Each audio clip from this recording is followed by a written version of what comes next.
ओम शांति 14/6/22 की प्रातः मुरली सुनते हैं बाबा के ईश्वरीय महावाक्यों को।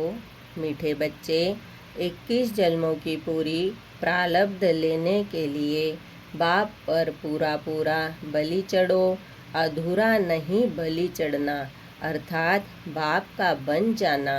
प्रश्न: किस गृह बात को समझने के लिए बेहद की बुद्धि चाहिए? उत्तर: यह बेहद का बना बनाया ड्रामा है। जो पास्ट हुआ वो ड्रामा, अब यह ड्रामा पूरा होता है। हम घर जाएंगे, फिर नए सिर पार्ट शुरू होगा। यह गृह बातें समझने के लिए बेहद की बुद्धि चाहिए। बेहद रचना का ज्ञान बेहद का बाप ही देते हैं। दूसरा प्रश्न है, मनुष्य किस बात में हाय हाय कर रंडी मारते हैं और तुम बच्चे खुश होते हो? उत्तर: अज्ञानी मनुष्य थोड़ी सी बीमारी आने पर रंडी मारते, तुम बच्चे खुश होते क्योंकि समझते हो यह भी पुराना हिसाब किताब चुकतू हो रहा है।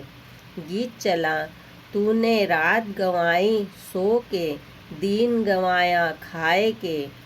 ओम शांति।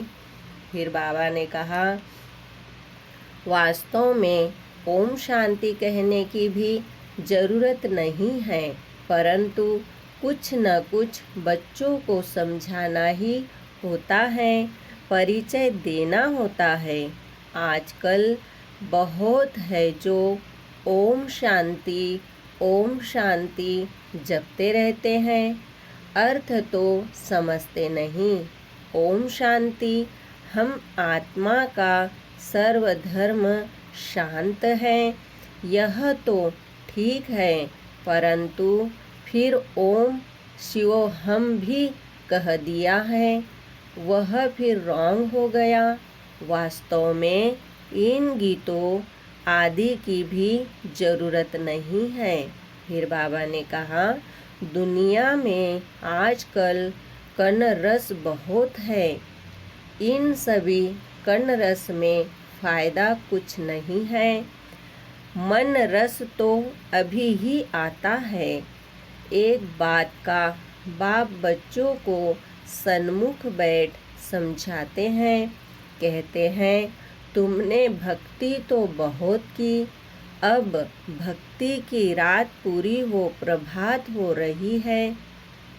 फिर बाबा कहते हैं, प्रभात का बहुत महत्व है। प्रभात के समय बाप को याद करना है। प्रभात के समय भक्ति भी बहुत करते हैं, माला भी जपते हैं। यह भक्ति मार्ग की रस्म चली आती है। बाप कहते हैं, बच्चे यह नाटक पूरा होता है, फिर चक्र रिपीट होता है।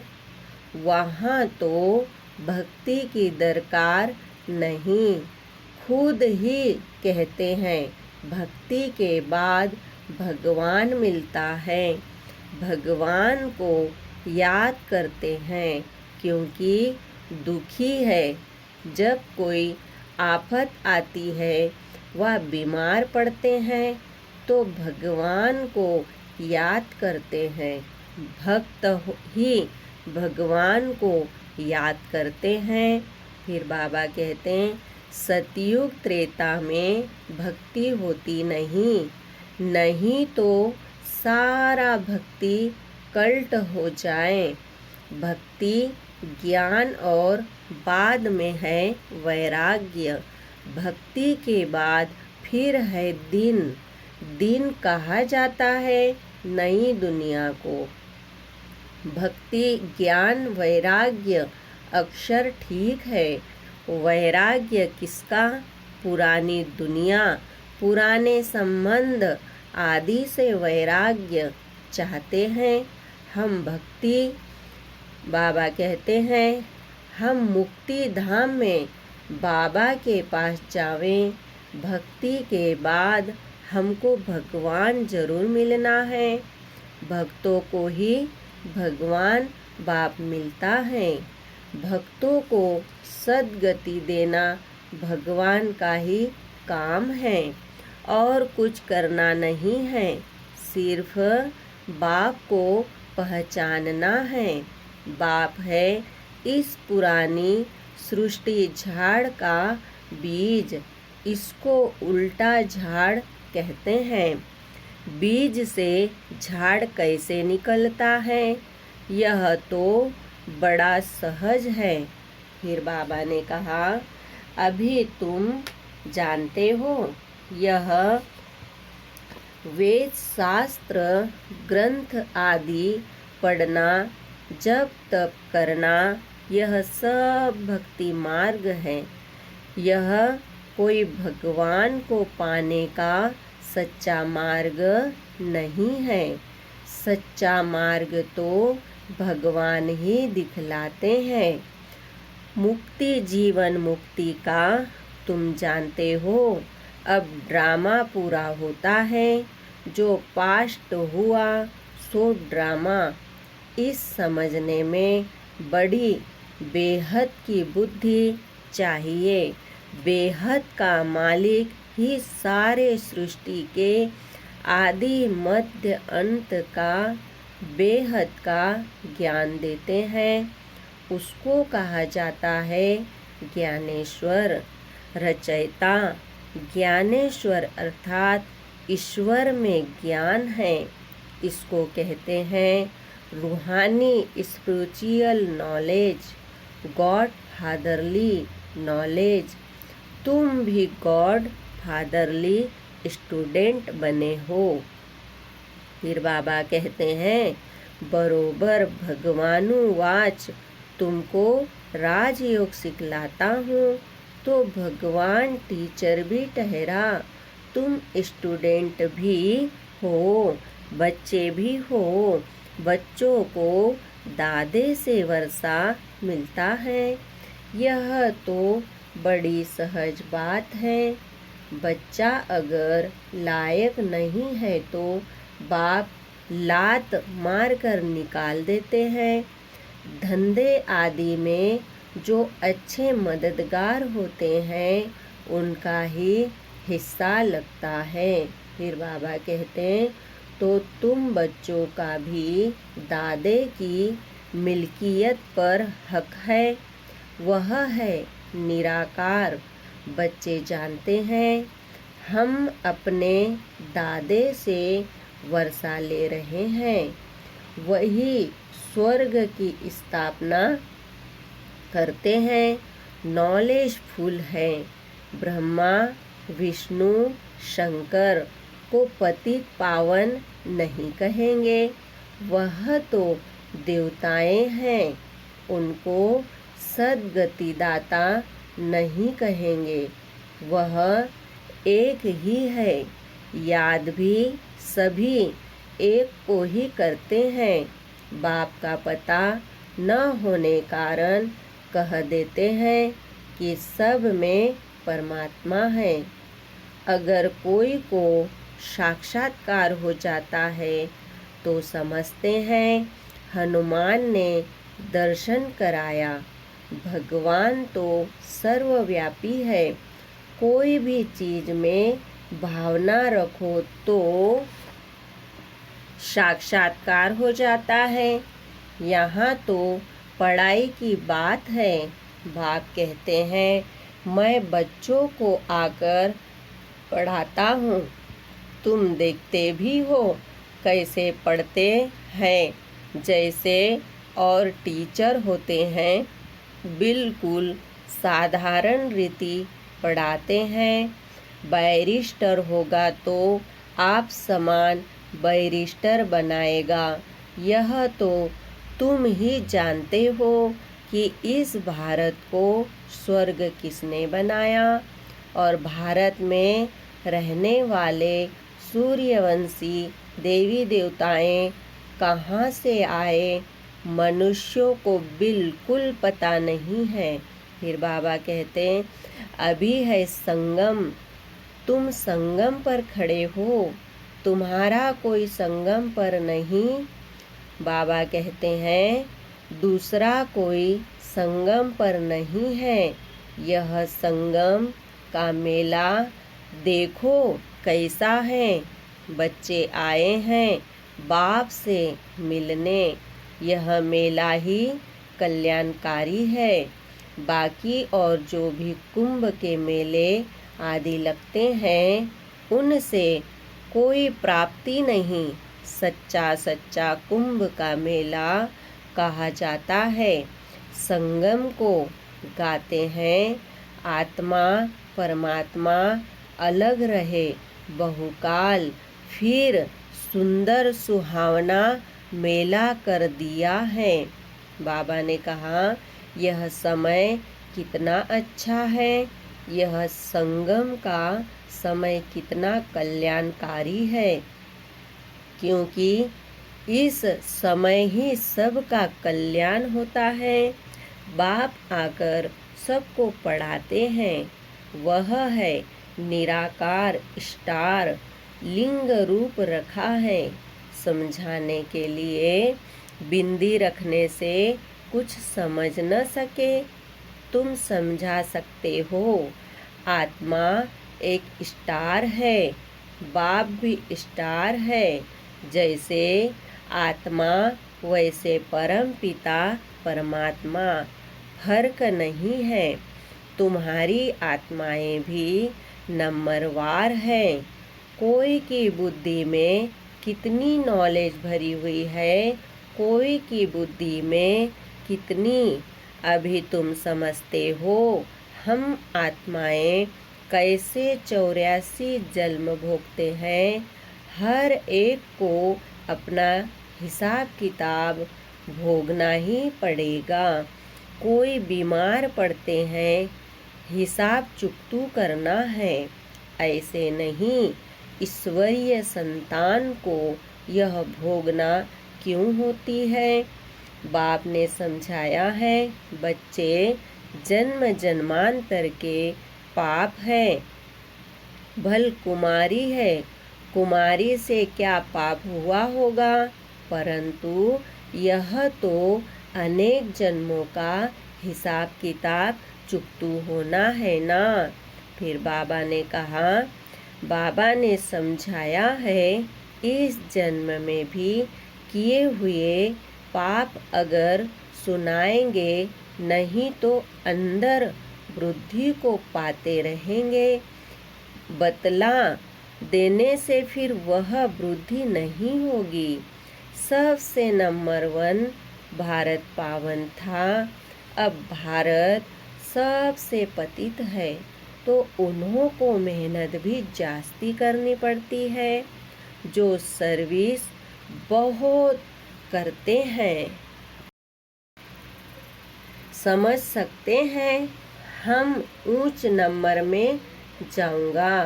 कुछ हिसाब किताब रहा हुआ होगा तो भोगना पड़ेगा। वह भोगना भी खुशी से भोगी जाती है।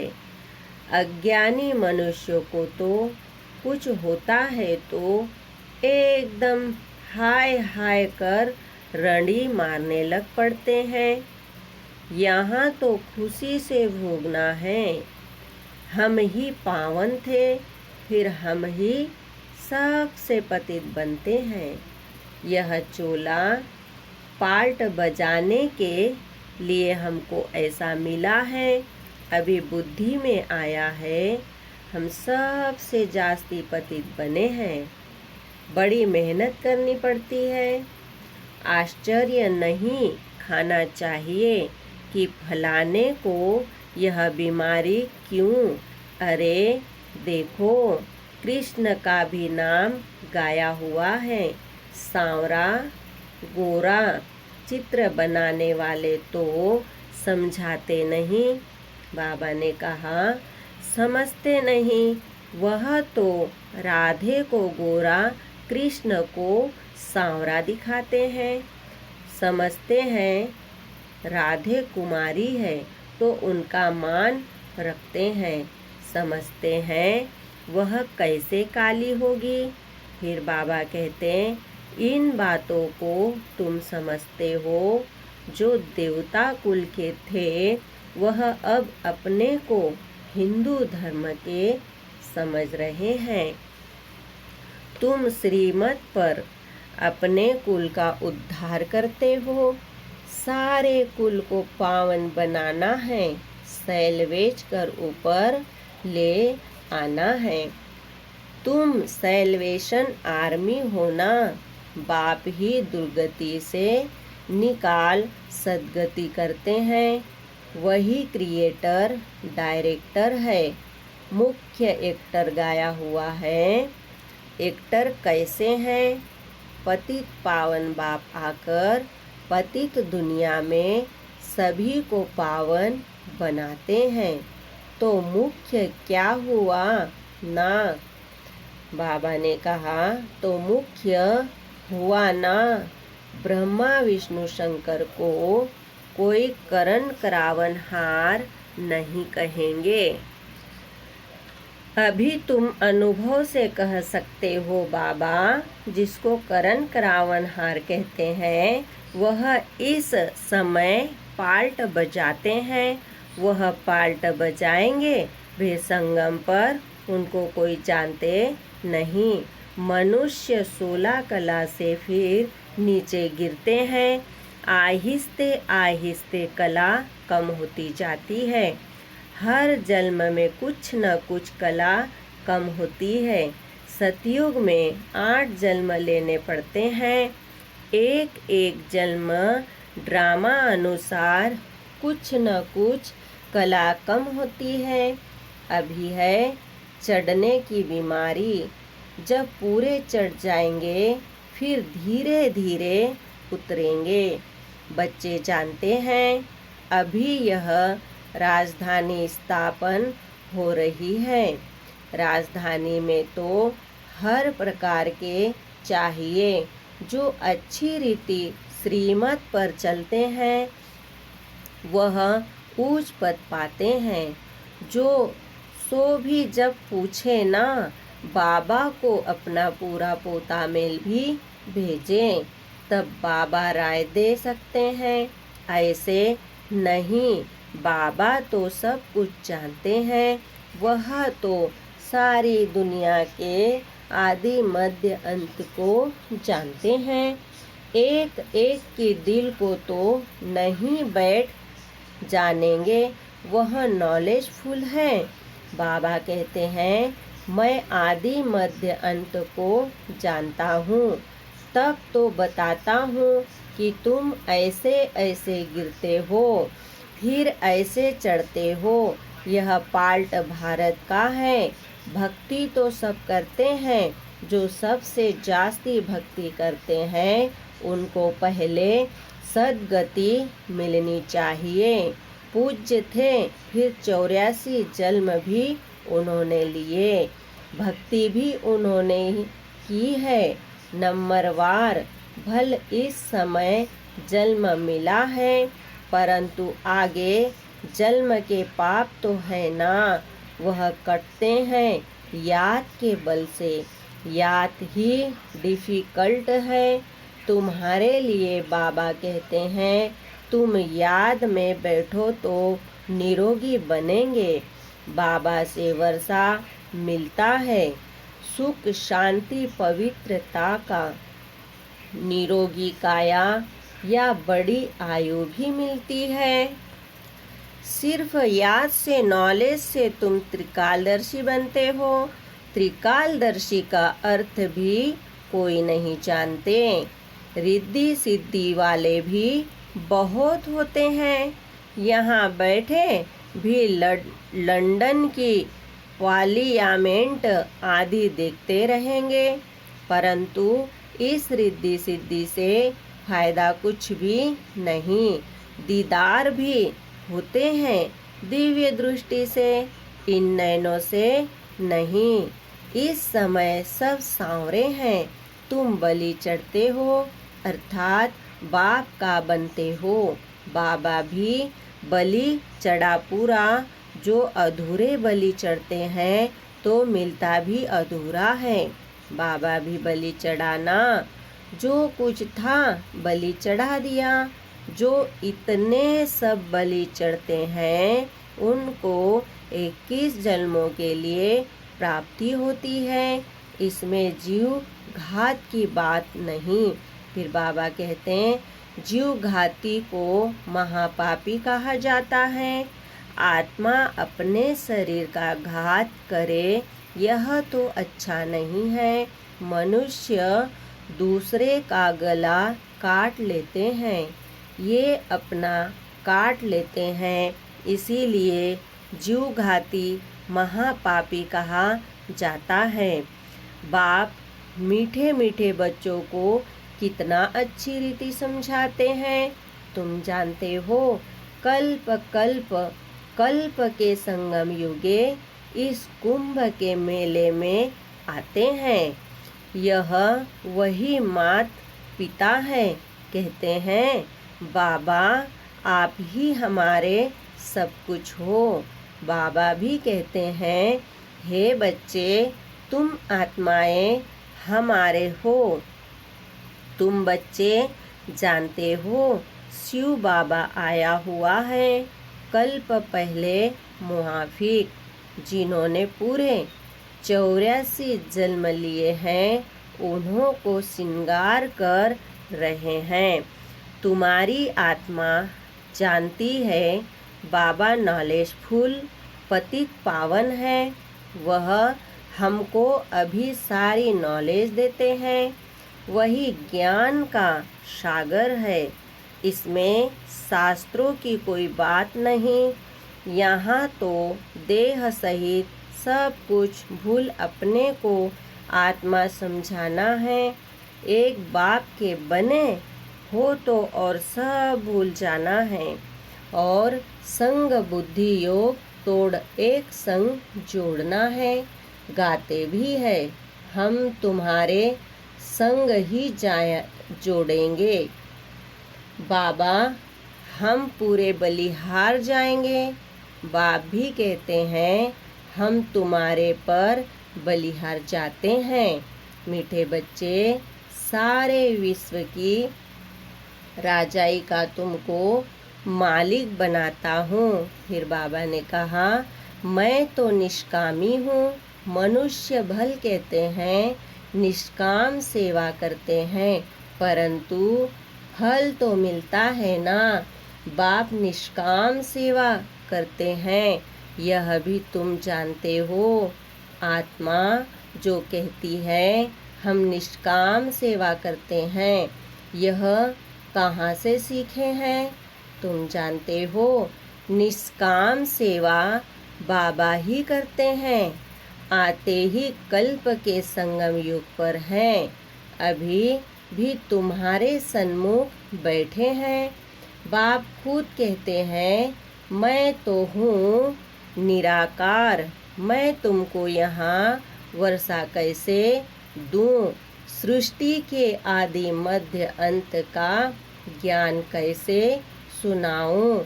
इसमें प्रेरणा की बात ही नहीं। शिव जयंती मनाते हैं तो जरूर आता हूँ ना। मैं आता हूँ भारत में। भारत की महिमा सुनाते हैं। भारत तो बिल्कुल महान पवित्र था, अब फिर से बन रहा है। बाप का कितना बच्चों पर लव है। अच्छा मीठे मीठे सिखिलिदे बच्चों प्रति माता पिता बाप दादा का याद प्यार और गुड मॉर्निंग। रूहानी बाप की रूहानी बच्चों को नमस्ते। हम रूहानी बच्चों की रूहानी बाप दादा को याद प्यार गुड मॉर्निंग नमस्ते। ओम शांति। धारणा के लिए मुख्य सार है। पहला पॉइंट है श्रीमत पर अपने कुल का उद्धार करना है। सारे कुल को पावन बनाना है। बाप को अपना सच्चा सच्चा पोता मेल देना है। दूसरा पॉइंट याद के बल से अपनी काया को निरोगी बनाना है। बाप पर पूरा पूरा बलिहार जाना है। बुद्धि योग और संग तोड़ एक संग जोड़ना है। वरदान है, एक बाप दूसरा ना कोई। इस स्मृति से निमित्त बनकर सेवा करने वाले सर्व लगाव मुक्त भव। जो बच्चे सदा एक बाप दूसरा न कोई ऐसी स्मृति में रहते हैं, उनका मन बुद्धि सहज एकाग्र हो जाता है। वह सेवा भी निमित्त बनकर करते हैं, इसीलिए उसमें उनका लगाव नहीं रहता। लगाव की निशानी है, जहाँ लगाव होगा वहाँ बुद्धि जाएगी, मन भागेगा। इसीलिए सब जिम्मेवारियाँ बाप को अर्पण कर ट्रस्टी व निमित्त बनकर संभालो तो लगाव मुक्त बन जाएंगे। स्लोगन है, विघ्न ही आत्मा को बलवान बनाते हैं, इसीलिए विघ्नों से डरो मत। ओम शांति। शुक्रिया बाबा, शुक्रिया। ओम शांति, ओम शांति, ओम शांति।